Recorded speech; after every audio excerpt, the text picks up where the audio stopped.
You have come to this place because something in you has been calling your name long before you learned how to explain it. In this hour, you are not being asked to perform, impress, or prove anything to anyone, because the presence of God does not arrive like applause, and it does not depend on your image. It rests on a life, settles in a room, and makes even silence feel watched by mercy. You may have thought your hunger was only stress, or your restlessness was only fatigue, but there are signs that go deeper than mood and stronger than habit. They appear in the small things first, in the way a hallway feels before dawn, in the way your hands pause over the sink, in the way your chest turns quiet when no one is looking. And when those signs begin, you do not need a stage. You need honesty. You need stillness. You need to recognize that what you carry is not ordinary, and what you carry is not accidental. Maybe you sat on the edge of your bed this morning and felt the weight of the day before you even touched the floor. The room looked the same as always. The fan turned overhead, the phone lit up beside the pillow, and yet something inside you refused to rush.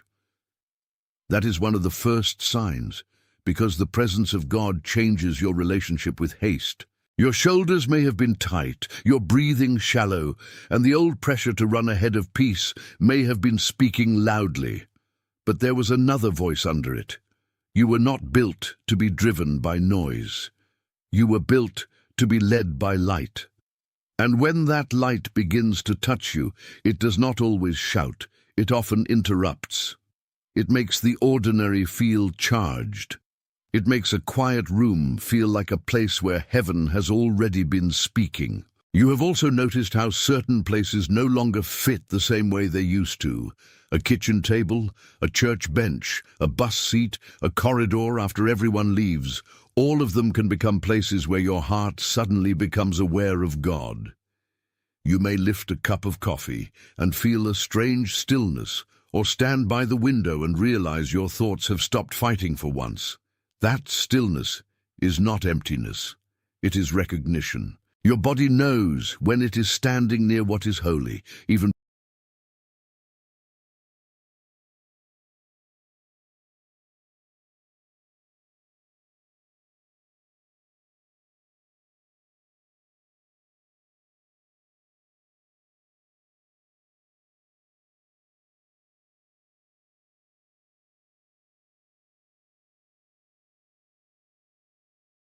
attention.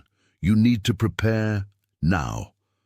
I put together an exclusive resource for those who feel set apart for something greater, but live surrounded by noise, distractions, and mental overload. This is a 30-day journey that will transform your life. A guided path to armor your mind and prepare for what's coming with daily practices of focus, boundaries, and discipline. Stop negotiating with the noise. Learn to spot distractions before they control you, and strengthen your mind. Also available in an immersive audio version. Over 10 Zuzazara readers have already transformed their lives through the 30-day journey. Thousands of people have already started this transformation. People like you who are tired of living in the fog. Ordinary people who decided to stop accepting mental chaos. Take advantage of this limited time offer only this month. Access your link just below in the pinned comment. Before your words catch up, your throat softens, your hands loosen, your mind stops demanding explanations, and a deeper awareness begins to settle over you. The old world says peace is what happens when everything goes right, but here the truth is different. Peace is sometimes the very sign that God is already near, even while the outer facts are still unfinished. There is another sign, and it is not as dramatic as people imagine. It is the way you begin to feel uncomfortable with what once entertained you. A joke that used to absorb you now leaves a sour edge. A conversation that used to carry your attention now feels thin. The screen may still glow, the music may still play, but your spirit no longer agrees with everything your eyes can reach. That is not loss. That is discernment growing inside you. You may feel guilty for changing, as if you are becoming harder to please or harder to impress, but what is really happening is simpler and deeper. The presence of God is teaching you taste. It is teaching you what feeds you and what drains you. And when that happens, confusion loses its authority because the soul begins to recognize its true home. Think about the last time you were alone in the car, waiting at a red light, with no one to answer to and no reason to explain yourself. Maybe the window was half open, the air was hot, and your chest carried an ache that no conversation could fix. In that moment, a sentence may have risen in you without warning. I do not want to keep living like this. That sentence is a sign, too. It is the mercy of God disturbing your agreement with emptiness. The world calls that dissatisfaction, but heaven often calls it awakening. You are not being ruined by the unrest. You are being visited by it. And once the visit begins, you can no longer pretend that numbness is the same thing as peace. A living presence does not let you remain dead inside. The fifth sign is that your hidden life starts to matter more than your public life. You care more about what happens in prayer than what happens in performance. You care more about truth in the dark than image in the light. Maybe you close the bedroom door, sit on the edge of the chair, and suddenly realize you cannot keep carrying the same private habits with a clean conscience. That is not condemnation. It is exposure with purpose. God is not shaming you. He is revealing what cannot travel with you anymore. The presence of God makes secrecy uncomfortable because it is meant to heal, not to hide. When the inward life changes, the outward life cannot stay exactly the same. Something has already started to move. The sixth sign is that suffering no longer feels meaningless, even when it still hurts. You may still cry, still wait, still wonder why certain doors stayed closed, but the pain is no longer empty. It begins to carry weight, shape, and even instruction. The old voice says, "This proves you are forgotten," yet the new voice says, "This may be forming you." You do not have to romanticize the wound to recognize its purpose. There are seasons when the presence of God is not seen in the removal of pressure, but in the way the pressure does not destroy you. You keep breathing, you keep praying, you keep rising, and in that endurance, something stronger than emotion takes root. The seventh sign is that scripture, prayer, and quiet conviction start finding you in ordinary moments. A sentence you heard long ago returns while you're washing dishes, driving through town, or folding clothes on the bed. It does not return as information only. It returns as a mirror. This is how God often speaks to the chosen heart, not by making everything loud, but by making the right thing impossible to ignore. You may resist it at first, because real conviction is costly, and it asks you to change in ways the old self does not enjoy. Yet the sign remains. What God places in you keeps pressing upward, until you know it was never just your thought. It was guidance. If any of this has landed in you, I want you to write this in the comments. Euveho Isu, and then come back to me. Not because words themselves carry power, but because naming what you recognize helps you stand inside it instead of drifting past it. There is a moment when the soul stops hiding from what it knows, and that moment matters. You are not being invited into performance. You are being invited into agreement with the truth that is already touching you. And once you write it, do not rush away from the quiet that follows. Let it speak. Let it reveal what is being settled in you. The next sign is not far from this one. There is a burden that chosen people carry, and it is often misunderstood by those around them. It looks like sensitivity, but it is really a kind of spiritual alertness. It looks like being easily moved, but it is really being easily reached by God. You might notice it while standing at the sink with water running over your hands, or while sitting at the edge of a church pew, hearing a song that seems to find a place behind your ribs. The body reacts before the mind can explain it. Tears come quickly, breathing changes. The chest opens and tightens at once. That is not weakness. That is evidence that your inner life is no longer sealed off. The presence of God does not make you less human. It makes you more available, and availability always feels risky before it feels beautiful.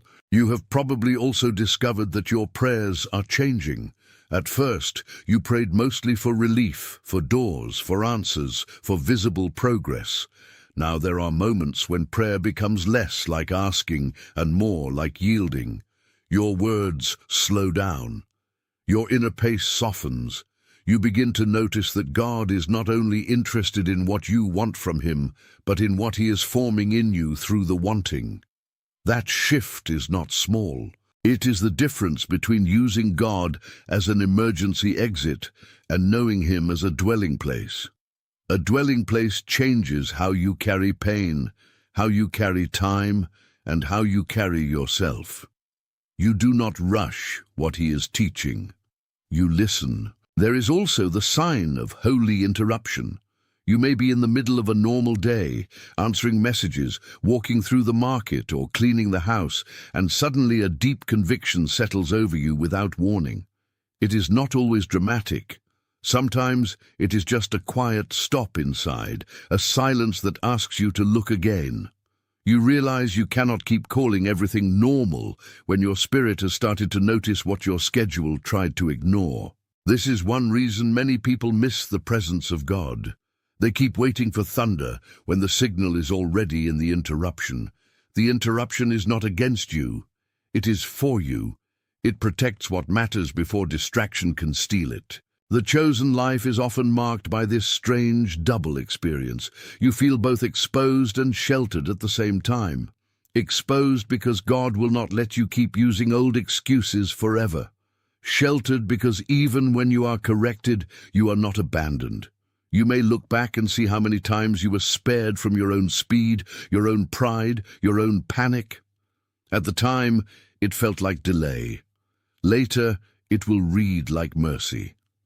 That is why discernment matters so much. It helps you tell the difference between what is closing because it is dead and what is closing because you are being protected from wasting your life on what cannot carry your calling. You are not losing time. You are being shaped inside it. In the middle of this, there is a quiet struggle that no one else may see. On the outside, you keep going. On the inside, you are learning how to trust what cannot be measured. That is a hard lesson for a mind that wants immediate proof, especially when friends seem to move faster, laugh easier, or settle sooner. Comparison becomes a thief if you let it enter the room. It tells you that your slowness means failure, but the presence of God often slows a life in order to deepen it. You are not behind. You are being rooted. The root grows in hidden places, and what seems invisible today may be the very thing that keeps you standing tomorrow. There are nights when the truth feels sharper than comfort. You lie down, close your eyes, and the silence does not soothe you at first because it begins to reveal you. A memory rises, an old wound speaks, or a sentence you never dared to say aloud finally appears in your mind. I'm tired of surviving on the surface. That sentence matters. It means your spirit is refusing shallow living. It means you are no longer satisfied with a borrowed faith or a second-hand peace. The presence of God is not always gentle in the way human softness is gentle, but it is faithful in the way a surgeon is faithful. It cuts only to heal. It reveals only to restore. And what it reveals is that your life was built for more than endurance. There is a moment when the signs begin to gather, and you stop calling them accidents. You see them in the way a verse stays with you, in the way a door closes without shame, in the way a conversation ends before it can pull you backward, in the way your heart keeps turning toward the same holy direction. You may still wonder whether you are imagining too much, but the pattern keeps repeating with too much mercy to be random. The presence of God leaves footprints. It leaves traces in desire, in conscience, in timing, in hunger. You are not making this up. You are noticing what a distracted life would rather ignore. And once you notice it, you are responsible for it. Recognition is never the end.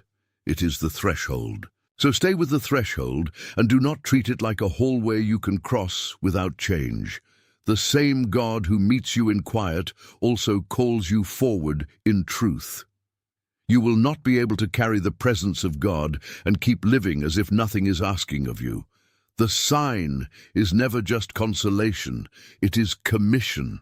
And commission means your life is being asked to become a place where holiness can be seen, heard, and trusted.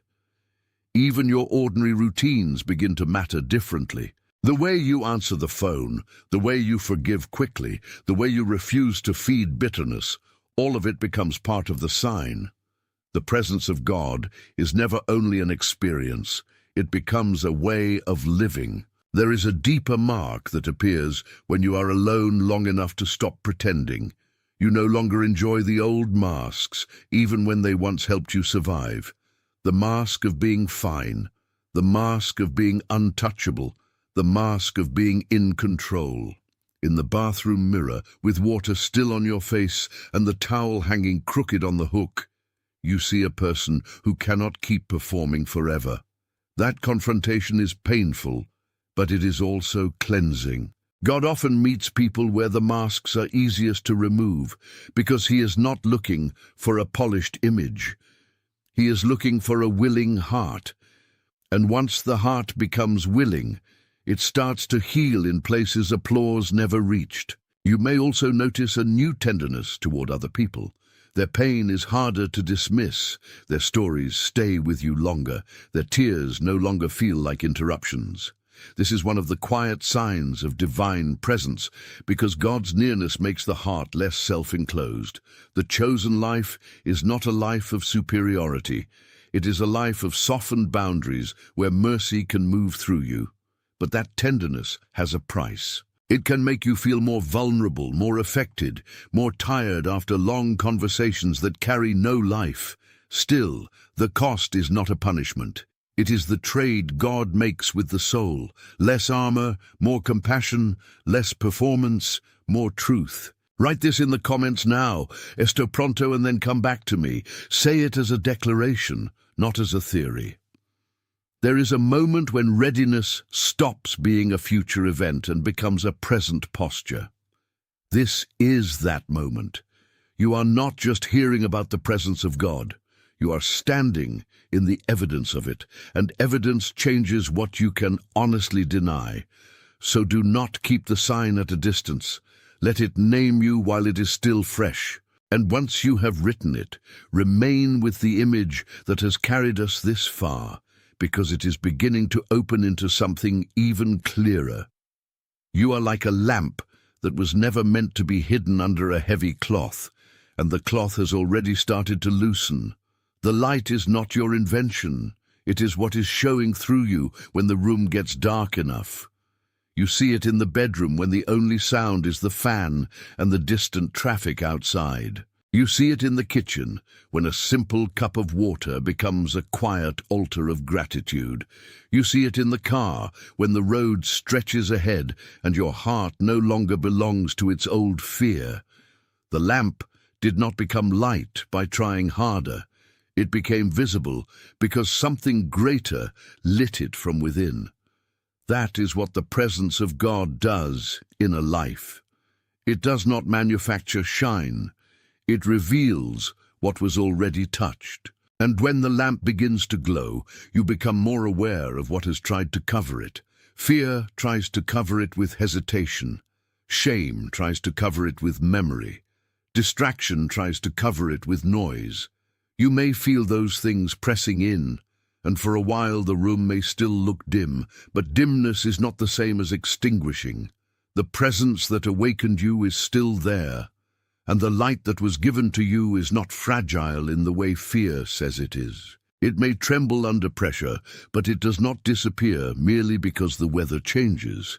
That is why you must not interpret a hard day as a finished verdict. Light has a way of surviving what darkness predicts. There are mornings when the sign is so simple you almost miss it. You wake before the alarm, sit up slowly, and notice that your first thought is not panic anymore. It is surrender. That is a sign too. The mind that used to race toward control is learning a different path. The body may still carry fatigue, and the day may still hold tasks you do not want. But something inside has stopped resisting every breath. You are being taught how to carry peace in ordinary time. Not only in worship, not only in crisis, but in the small, unglamorous intervals where faith either lives or dies. If the lamp is real, it must shine there too. Otherwise, it is only a mood. A hidden mercy of this journey is that God often sends confirmation through repetition, not novelty. The same truth returns in different forms until your soul can no longer claim confusion honestly. A verse echoes in a conversation. A conviction returns in prayer. A warning resurfaces in a dream. The pattern is not meant to entertain you. It is meant to stabilize you. Chosen people are not always given a brand new word every hour. Sometimes they are given one clear word repeated until they finally obey it. That repetition is not boredom. It is patience. And patience is one of the ways divine presence teaches your spirit to stand still long enough to become reliable. You may have wondered why certain relationships suddenly feel strained when you begin to walk more seriously with God. The answer is not always that people are bad. Sometimes it is simply that the old atmosphere no longer fits the new light. Some conversations become too shallow, some alliances become too heavy, some habits become too expensive. That tension can be lonely, and it can make you question whether you are making too much of what you feel. But the truth is plain. When the lamp brightens, it exposes what was hidden in the corner. This is not cruelty, it is clarity. And clarity, though it can sting, protects you from mistaking shadows for shelter.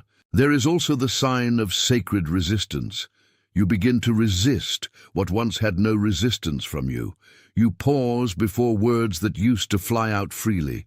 You stop before places that used to feel harmless. You feel a check in your spirit, where before there was only impulse. This does not make you perfect, it makes you attentive. It means the presence of God has entered the decision-making places of your life. And that is where transformation becomes visible. The old self wants quick relief, quick laughter, quick escape. The new self wants what is true, even when truth is slower, and slow truth is still truth. It just takes a deeper breath to receive it. At times, you may feel like you are the only one paying attention to these inward changes. Others around you may still laugh easily, post quickly, decide quickly, and move on without reflection. But you are no longer built to live on the surface of everything. Your soul has become a room with windows, and light keeps finding ways in. That means your life cannot stay dark and closed the way it once was. It also means your sensitivity is not a defect to be fixed. It is a lamp to be guarded. What you guard, you honor. What you honor, you carry well. And what you carry well becomes a witness without speaking loud. This is where many chosen hearts feel the tension most sharply. They want certainty, but they are living inside formation. They want arrival, but they are in transit. They want the full explanation, but they are being taught the discipline of trust. The lamp does not explain itself every time it shines. It simply shines. So do not demand from God what He is giving you through process. Receive the light as it comes. Receive the correction. Receive the comfort. Receive the interruption. Each one is part of the same mercy. And even when the way ahead is not yet fully visible, the next faithful step is already enough. The lamp also changes how you see the past. What used to look like abandonment may now look like rescue. What used to feel like rejection may now look like redirection. What used to seem like wasted time may now look like hidden preparation. That reframe is not fantasy. It is discernment arriving with greater maturity. You are beginning to read your own story through a different light. The same events remain, but their meaning changes because God has entered the interpretation. And when he enters the interpretation, despair loses some of its power. The lamp does not erase the road behind you. It shows you that even there, you were not walking alone. Sometimes the presence of God is most clearly known by what no longer satisfies you. The entertainment that once numbed you now feels thin. The approval that once fed you now feels temporary. The speed that once thrilled you now feels expensive. You may not know exactly what is replacing those things yet, but you know they are no longer enough. That hunger is not a problem to fear. It is a signal to trust. A lamp that is lit begins to reveal the room, and once the room is visible, you cannot pretend that the old clutter is the whole house. Something greater is being shown. Something truer is being returned. In this stage, the smallest obedience matters more than the loudest promise. A turned-off screen, a whispered prayer, a forgiven offense, a kept boundary, a moment of quiet before speaking. These are not little things when God is near. They are the ways light becomes habit. The chosen person is not marked only by powerful feelings, but by faithful responses when the feeling has passed. That is why the lamp must be tended. Oil is kept, not assumed. And careful tending does not make you less spiritual. It makes you ready for what is coming next, because light that is cared for can carry farther than light that is merely admired. You may not feel strong every day, but the sign is not strength in the worldly sense. It is consistency under pressure. It is the way you keep returning after distraction. It is the way the light keeps finding you again after every place you tried to hide from it. This is why the next phrase matters now. Write this in the comments. You estoy desperto, and then come back to me. It is not a performance. It is a recognition that the lamp has already been lit, and you are no longer sleeping through what God is showing you. Then keep listening, because the light is about to be tested by the wind. When the wind comes, the lamp does not become fake. It becomes visible in another way. You notice it in the way your peace is challenged by hurried voices, in the way your resolve is tested by old invitations, in the way your body tenses when you sense a pressure you used to obey without question. The room may shake, the curtain may move, and the old fear may whisper that light cannot survive movement. But it can. The presence of God is not delicate in the way fragility is delicate. It is steady. It may be carried through disturbance, and it often becomes more clearly known because of it. You learn this in the hallway of a difficult day, where your first instinct is to panic and your second instinct is to pray. That is why your reactions matter so much now. A chosen life does not mean you never tremble. It means you know where to bring the trembling. You bring it to prayer before you bring it to complaint. You bring it to truth before you give it to fear. The lamp in you was never meant to be defended by pretending. It was meant to be guarded by trust, and trust is not blind. Trust remembers the last time God kept you, the last time he corrected you in time, the last time he stopped you from walking into what would have broken you. Memory becomes fuel for endurance. The lamp keeps burning because you remember who lit it. There are days when the wind looks like criticism. People do not understand your boundaries, your silence, your new refusal to be rushed. They may call you changed, distant, or difficult. But some changes are the evidence of preservation. You are not becoming cold. You are becoming clear. You are not losing yourself. You are losing confusion. And confusion is expensive. It drains a life by asking it to apologize for growth. Do not apologize for becoming harder to manipulate and easier to lead. The lamp must stand in its place, even if that place is exposed. What matters is not that everyone approves. What matters is that the light remains true. There is also the question of what the lamp reveals about others. Once you begin walking in greater awareness, you see not only your own motives more clearly, but the motives around you. This can be painful. It can show you where affection was mixed with expectation, where kindness was mixed with control, where support was mixed with envy.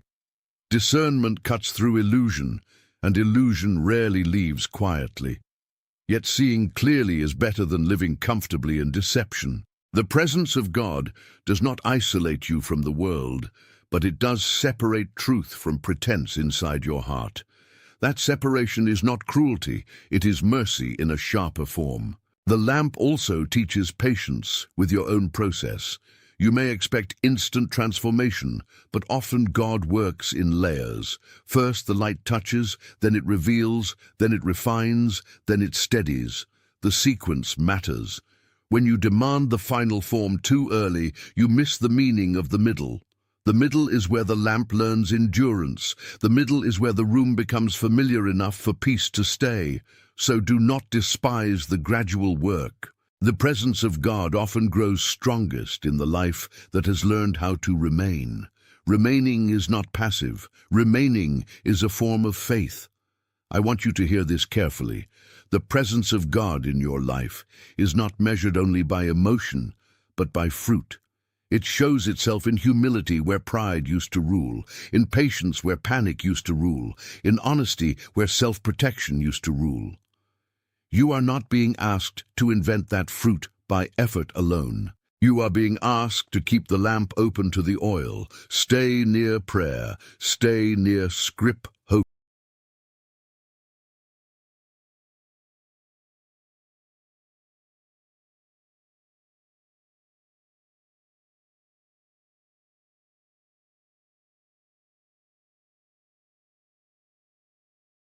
Attention, you need to prepare now. I put together an exclusive resource for those who feel set apart for something greater, but live surrounded by noise, distractions, and mental overload. This is a 30-day journey that will transform your life. A guided path to armor your mind and prepare for what's coming with daily practices of focus, boundaries, and discipline. Stop negotiating with the noise. Learn to spot distractions before they control you, and strengthen your mind. Also available in an immersive audio version. Over 10 Zuru readers have already transformed their lives through the 30-day journey. Thousands of people have already started this transformation. People like you who are tired of living in the fog. Ordinary people who decided to stop accepting mental chaos. Take advantage of this limited time offer only this month. Access your link just below in the pinned comment.